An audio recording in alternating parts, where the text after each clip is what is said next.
आज जो है हमारे चीफ मिनिस्टर के चंद्रशेखर राव साहब एक ऐलान करे ऐवान असेंबली में कि जो वफ़ की जायदादों की तबाही हुई है उसके लिए मैं CBCID इंक्वायरी करवाऊंगा बोल के। तो हमारे चीफ मिनिस्टर साहब इज़ वेरी क्लेवर, बहुत शाने इंसान हैं।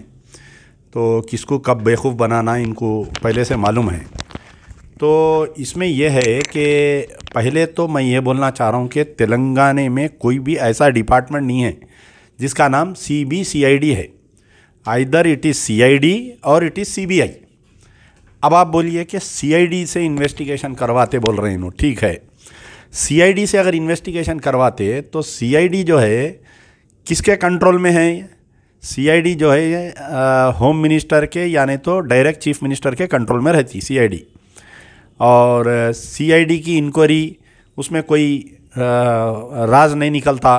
खाली जिसको ब्लैकमेल करना है, जिसको डराना है, बुलाते CM साहब डरा के केसेस ओपन करते, फिर उसको क्लोज़ कर देते। ये जो है जैसा साबिक में 12% का चॉकलेट, फिर उसके बाद में वक्फ कमिश्नरेट का चॉकलेट, फिर उसके बाद में जो है आलेर एनकाउंटर के ऊपर जो फर्जी एनकाउंटर करे, मुस्तफ़ाउद्दीन का वाक़या, वटोली में क़ातिल बाइज़्ज़त बरी हो जा रही, चीफ मिनिस्टर कुछ नहीं कर रही, मक्का मस्जिद के बम धमाके में क़ातिल बाइज़्ज़त बरी हो जा रही, एक मीनार मस्जिद जो शहीद कर दी गई थी उसको मैं बनवा देता हूँ ऐवान असेंबली में। यही अकबरुद्दीन ओवैसी के सवाल पे यही चीफ मिनिस्टर और यही महमूद अली ज़बान दिए। सेक्रेटेरिएट की मस्जिद अनकरीब हो जाएंगी बोल के 1.5 साल का अरसा हो गया। तो चीफ मिनिस्टर साहब के वादे जो है गालिब की महबूबा के वादे हैं। तो अब मुझे हंसी आई कि जैसा ही CM साहब बोले पूरे सोशल मीडिया पे CM की वाहवाही शुरू हो गई, वाह वाह वाह वाह वाह वाह बोल के। मैं चैलेंज कर रहा हूँ अकबरुद्दीन ओवैसी से, असदुद्दीन ओवैसी से मैं चैलेंज कर रहा हूँ कि आप जो है पार्ट एंड पार्सल है गवर्नमेंट के। अगर वाकई आप दयानतदार है, आप चाह रहे हैं कि वक्फ की जितने भी अमलाक तबाह है उसके ऊपर इंक्वायरी करके उसके ऊपर केसेस बुक करके, तो सबसे पहले जो है चीफ मिनिस्टर को ये बोलिए कि साहब आप जो रिकॉर्ड रूम को लाक डाले हुए हैं पिछले 3 साल से, वो लाक खुलाओ आप। कई केसेस जो है लीगल बैटल में हम हार जा रहे हैं वक्फ बोर्ड के, क्योंकि रिकॉर्ड रूम को लाक है। हमारे वकला जो वक्फ बोर्ड के है वो वकला ले जाकर हाई कोर्ट में, सुप्रीम कोर्ट में हम पेश नहीं कर सक रहे, जिसकी ताज़ा मिसाल जो है घोटाला बेगमपेट की ईदगाह का हम केस हार गए। ये 200 करोड़ रुपए की जायदाद है वो घोटाला बेगमपेट की ईदगाह, और ऐसे कई केसेस हम हार गए वक्फ बोर्ड के। तो अब इसमें यह है कि चीफ मिनिस्टर साहब जो है अकबरुद्दीन और असदुद्दीन ओवैसी कल जाइए CM से मिल के आप बोलिए कि पहली शर्त यह है कि आप वक्फ बोर्ड का रिकॉर्ड रूम खोल दीजिए ताकि जो है कई केसेस हम हार जा रहे हैं। फिर दूसरी चीज़ जो है कि वक्फ बोर्ड जो है कमिश्नरेट पावर्स दीजिए। जब तक आप वक्फ बोर्ड को कमिश्नरेट पावर्स नहीं देंगे, स्पेशल ऑफिसर नहीं देंगे, कमिश्नरेट कई लोगों को नहीं मालूम कि कमिश्नरेट बोल रहे हैं। कमिश्नरेट आने से फ़ायदा क्या होता? हिंदू एंडोमेंट बोर्ड में और वक्फ बोर्ड में एक फ़र्क है। क्या फ़र्क है वो मैं बतलाना चाह रहा हूँ कि हिंदू एंडोमेंट बोर्ड कोई मंदिर की ज़मीन अगर कब्ज़ा करे तो हिंदू एंडोमेंट बोर्ड का जो स्पेशल ऑफिसर रहता है उसको एग्जीक्यूटिव मजिस्ट्रेट पावर्स रहते, उन्हें जाके जो है वहाँ के कलेक्टर को ऑर्डर करता कि ये हमारी ज़मीन है इसको वापस दे दो बोले तो पेंडिंग इंक्वायरी इमीडिएट वो ज़मीन उसको वापस दे देते। इसलिए जो है कोई भी हिंदू एंडोमेंट की, कोई मंदिर की, कोई ट्रस्ट की ज़मीन कब्ज़ा नहीं होती। तो वक्फ बोर्ड जो है बेवा का दफ्तर बना हुआ है वो। और अकबरुद्दीन ओवैसी 4 दिन से सुन रहा हूँ वक्फ बोर्ड के बारे में पुकार रही।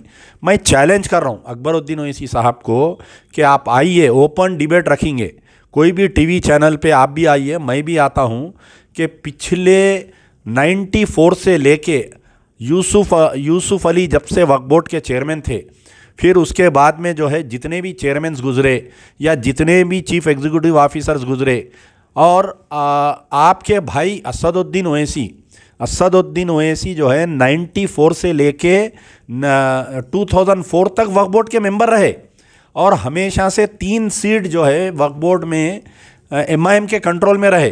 पहला MLC कोठे में इनका MLC रहा, कभी अल्ताफ़ हुसैन रज़वी के नाम पे रहा, तो कभी जो है रियाजुल हसन अफंदी के नाम पे है, और MLA कोठे में कभी मौज़म खां रहे, तो कभी कोई और रहे। वक्फ बोर्ड के मेंबर रहे, असदुद्दीन ओवैसी रहे। बहैसियत MLA चार मीनार। मेंबर ऑफ पार्लियामेंट के कोठे में असदुद्दीन ओवैसी रहे।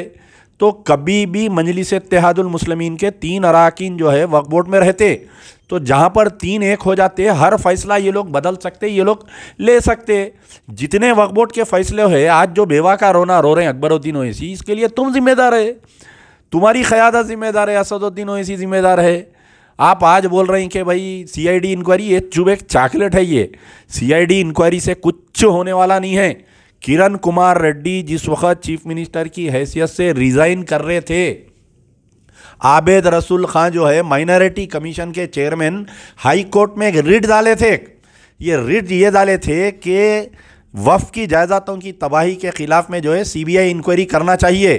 तो कोर्ट जो है गवर्नमेंट को पूछा, CM को, तो CM किरण कुमार रेड्डी ओके बोल के लिख दिए उन्होंने। उनका आखिरी दिन था वो, जहाँ पर शेख मोहम्मद इकबाल IPS को स्पेशल ऑफिसर का अपॉइंटमेंट करे और ये दे दिए। आज जो है चीफ मिनिस्टर साहब सिर्फ कुछ नहीं करना, एक लेटर लिखना उन्होंने सेंट्रल होम मिनिस्टर को यानी तो प्राइम मिनिस्टर को, ये वफ़ के जायदादों की तबाही के लिए CBI की इंक्वायरी मैं करवाना चाह रहा हूँ। CBI is ready. CBI 5 मरतबा हाई कोर्ट में आके रिट डाल के गई कि आप जो है आबिद रसूल खान का रिट, आजकल आबिद रसूल खान जो है पहले कांग्रेस में थे, अब TRS में है उन्होंने। Farmer minority commission, Andhra Pradesh minority commission जो थे, सो तेलंगाना अलग होने के बाद में भी आंध्रा के भी और तेलंगाना के माइनॉरिटी कमीशन चेयरमैन थे। माइनॉरिटी कमीशन चेयरमैन जो है हाई कोर्ट में रिट डाला, तो CBI को लेटर गया, तो CBI बोली कि हम इन्वेस्टिगेशन करने के लिए तैयार है, सब्जेक्ट टू द कंडीशन हमारे को जो है ये स्टेट गवर्नमेंट नो ऑब्जेक्शन देना। आज 7 साल हो गया, आज KCR साहब नो ऑब्जेक्शन नहीं दे रहे हैं उसको। अकबरुद्दीन ओवैसी ये मसला नहीं उठा रहे हैं कभी असेंबली में। असदुद्दीन ओवैसी पार्लियामेंट में ये मसला नहीं उठा रहे हैं कभी। वफ़ के जायदादों की 70,000 करोड़ के वफ़ के जायदाद कब्जे में है आज की तारीख में। मेजॉरिटी ऑफ दी आपके लोग हैं, गवर्नमेंट ऑफिसर्स बने हुए हैं, ऑफिसर बने हुए हैं। आप क्या बात कर रहे हैं आप? जिस वक़्त मस्जिद उमर फारूक को शहीद करके रनवे बनाया जा रहा था, ये यूसुफ कुरैशी साहब जो माइनॉरिटी कमीशन के चेयरमैन थे, हम लेके गए उनको, जाके वहाँ पर काम रुकाए। तो आज जो है उसके बाद में चंद दिन के बाद में वो एयरपोर्ट का इनाग्रेशन हुआ। ये सोनिया गांधी, ये मनमोहन सिंह और असदुद्दीन ओवैसी जो है स्टेज पे थे। आप एक बात नहीं बोले असदुद्दीन ओवैसी, आप इतने करीब थे सोनिया अम्मा के, अम्मा बेटे के लाड़ा चल रहे थे वो दिनों में। राहुल भैया के आप इतने करीब थे, कभी नहीं बोले कि भाई ये यहाँ पर एक मस्जिद थी, ये रनवे पे मस्जिद शहीद कर दिए।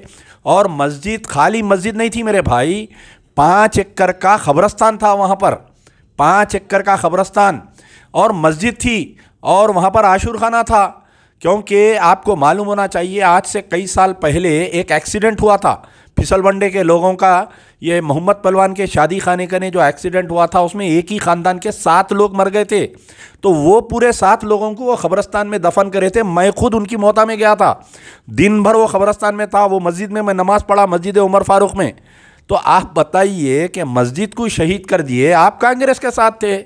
मस्जिद को शहीद कर दिए, आप TRS के साथ है। आज ड्रामा रच रहे CID का। ये सब क्या है कि ये जो नाकारा चीफ मिनिस्टर से जो अवाम बदजन है, और ये जो दुबका इलेक्शन में होने वाली इनकी हार है, तो उसको माइंड डाइवर्ट टैक्टिक्स बोलते हैं इसको। असल मुद्दे से हटा दो, बेरोज़गारी से हटा दो। तेलंगाना में कई नौजवान एहतजाज कर रहे हैं बेरोज़गारी के ऊपर। डेवलपमेंट से मुद्दा हटा दो, डेवलपमेंट की जिक्र ही नहीं होना। जज्बाती तकरीर ख़त्म, टाइम फिश हो गई, बात ख़त्म। अच्छा, फिर पूरी तकरीर के बाद में ये बोल रहे हैं कि मैं 2 लोगों की बहुत इज्जत करता हूँ, एक जो है राजशेखर रेड्डी की और एक जो है KCR साहब की मैं इज्जत करता हूँ। राजशेखर रेड्डी की इज्जत कई को करते बाबा आप? 600 एकड़ ज़मीन जो है, 600 एकड़ ज़मीन ये जो राजशेखर रेड्डी के पीरियड में दिए ना एयरपोर्ट को, 600 एकड़ ज़मीन दिए। आप जाके बोले तो एक ड्रामा रचे, 50 एकड़ ज़मीन राजशेखर रेड्डी रिटर्न कर दिया। आज की तारीख तक वो जो राजशेखर रेड्डी साहब ऐलान करे थे 50 एकड़ का, आज भी वक्फ बोर्ड के कब्जे में नहीं है। वहाँ 50 तो कम से कम मंदिरा बना दिया उसमें खारम खारी में लोग वक्फ बोर्ड को ज़मीन दिए बोल के। आज की तारीख तक नहीं है। और यही राजशेखर रेड्डी के, यही कांग्रेस के पीरियड में दरगाह हज़रत इसाक मदनी रहमतुल्लाह अलैह 12,000 एकड़ ज़मीन, फिर और एक एनटीपीसी को, एचटीपीसी को, 2 पावर प्रोजेक्ट्स को दिए, थर्मल प्रोजेक्ट्स को। आप यूपीए के पार्टनर थे ना साहब, जब आप थे, आपके भाई थे, अम्मा के दोनों बच्चे गोद में लेटे हुए थे, राहुल भैया के बाजू बैठ रहे थे आप लगा। तो आज कहीं को ये पेट में मोड़ हो रही, समझ में नहीं आ रहा मेरे को क्या हो सकता है। ऐसा सीएम को डरा के जो है आने वाले दिनों में मजलिस इत्तेहादुल मुस्लिमीन वक्फ बोर्ड का चेयरमैन हासिल करने के लिए ड्रामा रच रही है। खैर ठीक है, अब जो मौजूदा चेयरमैन है उन्होंने कितने नाकारा है, उन्होंने क्या काम कर सकते हैं क्या नहीं कर सकते, इस पर बहस नहीं है। लेकिन यहाँ पर जो है कि रहजनों से कोई गिला नहीं, सवाल तेरी रहबरी का था, सवाल तेरी रहबरी का था असदुद्दीन, सवाल तेरी रहबरी का था अकबरुद्दीन, दोनों की रहबरी का सवाल था।